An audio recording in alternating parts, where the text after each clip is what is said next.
Hey everyone, welcome back to the channel. Today, we're diving into a hot topic that's shaking up the global economy, Trump's new tariffs. First off, let's break down what happened. President Trump has imposed a hefty 25% tariff on goods coming from Canada and Mexico, and cranked up tariffs on Chinese imports from 10% to 20%. Trump stated there was no room left for negotiations with Canada or Mexico. And guess what? He's planning to slap reciprocal tariffs on countries with unfair trade practices, likely targeting the EU.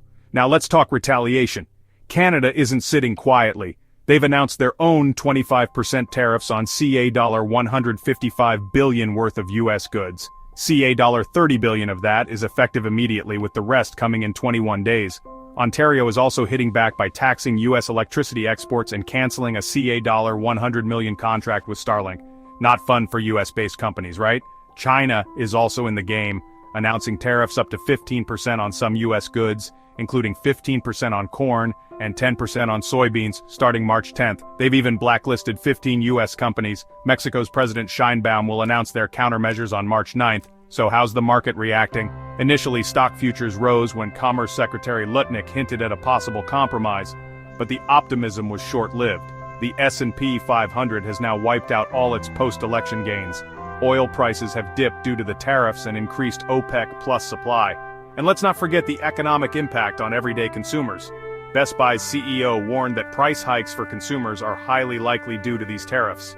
Target's CEO also predicted that produce prices would climb in the coming days. The auto sector is bracing for a hit, with Bernstein estimating up to a $40 billion annual impact and a potential 60% drop in free cash flow. North American vehicle production could be cut by a third next week, according to S&P Global Mobility. The Canadian oil industry is pushing for diversification of export markets beyond the US, and New England governors are warning about higher gasoline and home heating costs. Gas prices in the Northeast could rise by 40 cents per gallon by mid-March. And what about political reactions?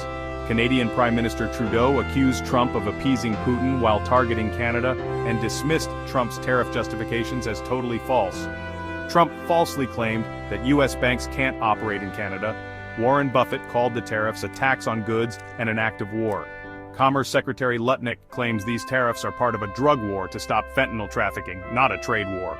Trump reiterated that companies moving manufacturing to the US would avoid tariffs. That's a lot to digest, isn't it? We'll have to see how this plays out, but one thing's for sure, these tariffs are making waves globally. Thanks for tuning in, and don't forget to like, subscribe, and hit that notification bell for more updates. See you next time.